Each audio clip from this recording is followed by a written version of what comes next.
Would you agree that there are fewer illegal aliens entering the country now than there were entering during the Biden administration?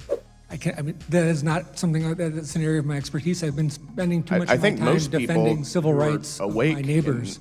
Can Los say Angeles. that there are fewer illegal aliens coming into the country right now. Do you think that illegal aliens should receive taxpayer-funded unemployment benefits? Well, first off, I don't know what you mean by illegal aliens, but if you're talking about residents in the state of California, then the answer is people yes. who entered our country illegally. People come here for all kinds of reasons and without all kinds documentation. Of ways. This question: Do you No, think it's appropriate? Do you think it's appropriate for people to protest in these for hearings. equal rights? No, you're not. You're not going to ask the questions here. That's not how this works. The real fight here isn't just about one witness. It's about whether taxpayer-funded benefits should be available to people who entered the country illegally. I found that Gill's broader border argument has real evidence behind it.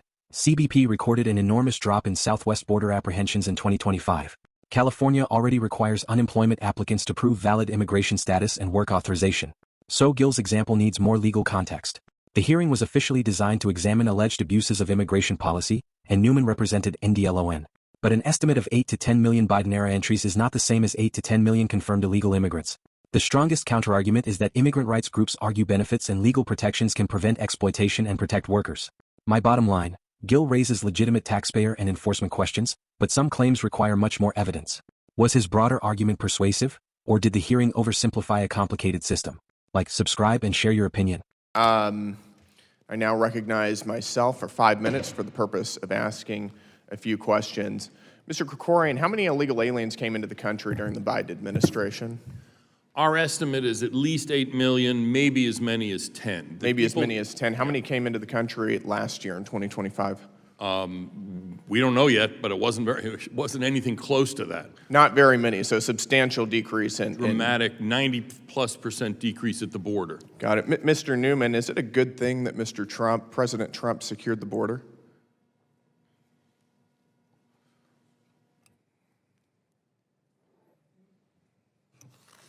I think that Stephen Miller has squandered what used to be a signature issue for I'm asking if is it a good thing that our border is secure? I think our border has been secure for quite some time. Our border was secure during the Biden administration? Yes, sir. That is your testimony? That's my belief, yeah. It's my opinion. How many illegal aliens came into the country during the Biden administration? Whatever it wasn't the number that Mark Krikorian just cited. You don't think it was 10 million? That came out of whole cloth. It could have been quite a bit higher. So would you agree that there are fewer illegal aliens entering the country now than there were entering during the Biden administration? That isn't an area of my expertise, so I wouldn't agree or disagree with that. You spend a lot of time in the immigration space. You can't tell me whether there are fewer illegal aliens coming into the country now than there were during the Biden administration? I mean, that is not something that's an area of my expertise. I've been spending too much of my time defending civil rights of my neighbors in Los say Angeles. That there are fewer illegal aliens coming into the country right now. It's astounding that you won't at least admit that. Should illegal aliens receive taxpayer-funded unemployment benefits? It's not an area of my expertise either. My concern primarily is your with the people that I work with. Promoted a petition telling Governor Newsom to sign Chairman, AB 2847. This is your organization, the Mr. National Chairman. Day Laborers Organizing Network. AB 2847 will provide unemployment benefits to workers who are ineligible to receive unemployment insurance solely due to their immigration status. Mr. Chairman, if I could answer your first question. I'm asking you, do you think that illegal aliens should receive taxpayer-funded unemployment benefits? Well, first off, I don't know what you mean by illegal aliens, but if you're talking about residents in the state of California, then the answer is yes. People who entered our country illegally. People come here for all kinds of reasons and without all kinds documentation. Of ways. Residents in California. This is a really simple question. Should illegal aliens receive taxpayer-funded unemployment benefits? I think people in the state of California should receive benefits. So illegal aliens should receive taxpayer-funded unemployment benefits. Again, that's your word, and what I'm trying to get you to do, Congressman, what I'm trying to get you to do is to stop throwing around dehumanizing rhetoric signatures, like this. You only got 503. I think it's worth pointing out because that's a crazy idea. Let me ask you another question. Your organization shut down the Manhattan Bridge during rush hour a couple years ago to demand that New York State set up a $500 million fund to give unemployment benefits to illegal aliens. Do you think that was a good thing to do?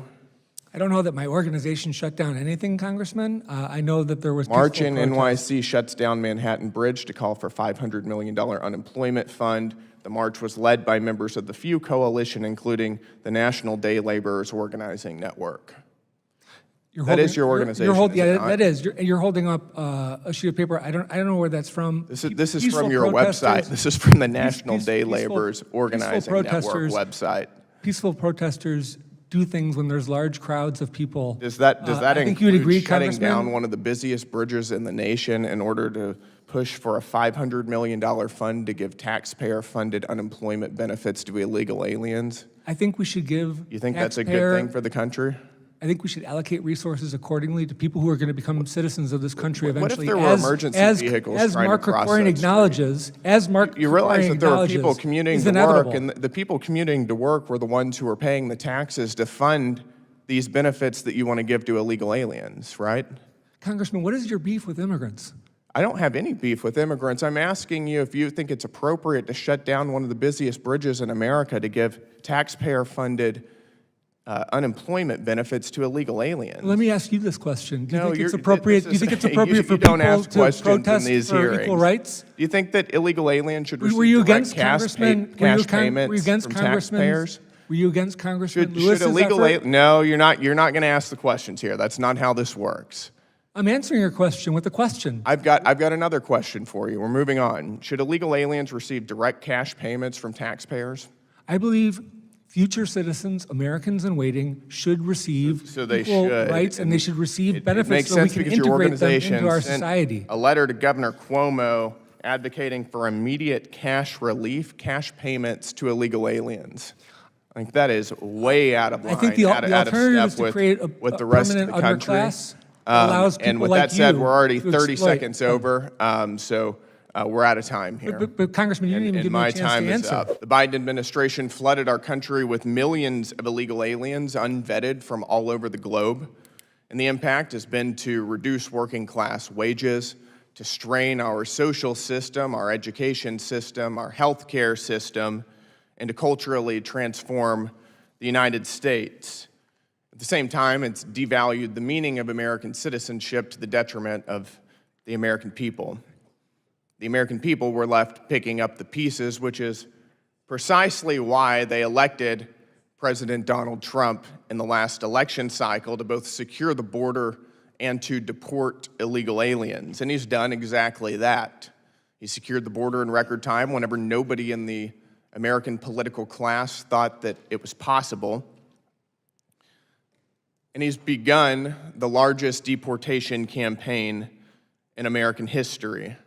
And yet, despite the political pressure that has caused him to do that, the left has pursued frivolous and coordinated litigation that seeks to subvert the will of the American people and negate our immigration laws and effectively reopen our border. The intent, it seems, of this litigation is to make immigration law ineffective and unenforceable. To this end, we have a vast network of radically left-wing NGOs providing legal services and other support to illegal aliens. We've seen coordinated campaigns against ICE personnel and facilities across the country.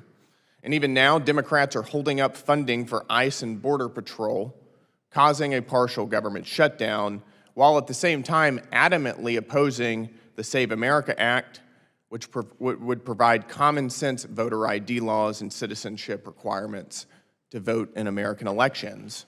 I think the key question that many Americans ask themselves is, why is that? Why would Democrats oppose borders and oppose citizenship requirements to vote in our elections? And I think that the answer is, of course, because they believe that they gain politically from open borders, both from the impact of illegal aliens impacting congressional apportionment. Illegal aliens tend to congregate in sanctuary states and sanctuary cities, which tend to be blue, which gives Democrats greater congressional representation at the expense of Republicans, while at the same time, Democrats are making the bet that illegal aliens who do vote in our elections will vote Democrat. That's something that Democrats have talked about for quite some time now, and I think that that is the motivation behind pushes for amnesty in many cases.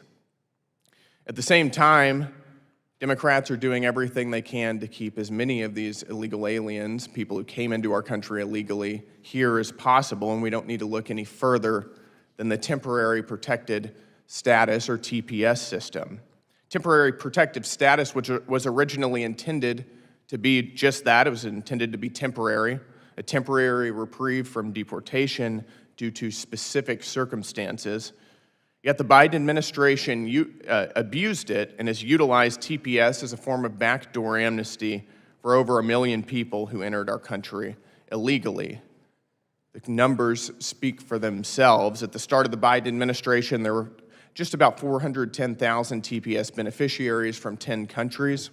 In 4 years, that number increased by over 1 million to 1.4 million thanks to new TPS designations and redesignations for multiple countries. That includes Burma in 2021, Ukraine in 2022, Afghanistan in 2022, Cameroon in 2022, Ethiopia in 2022, Venezuela in 2021 and 2023, Haiti in 2024, and Lebanon in 2024.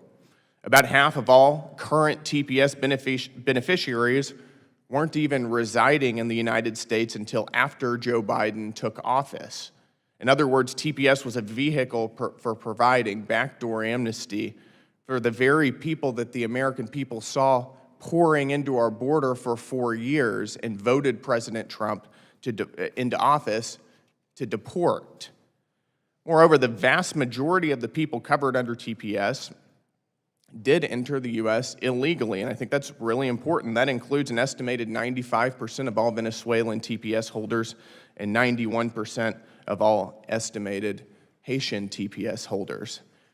This and many others are precisely the abuses of our immigration system that Republicans were elected to stop, and it's going to be the focus of our hearing today. So I look forward to hearing from the witnesses today about how this institutional abuse occurred and continues to occur, and what needs to be done to restore an immigration system that works for the benefit of the American people. And with that, I yield to the ranking member, Simon, for her opening statement.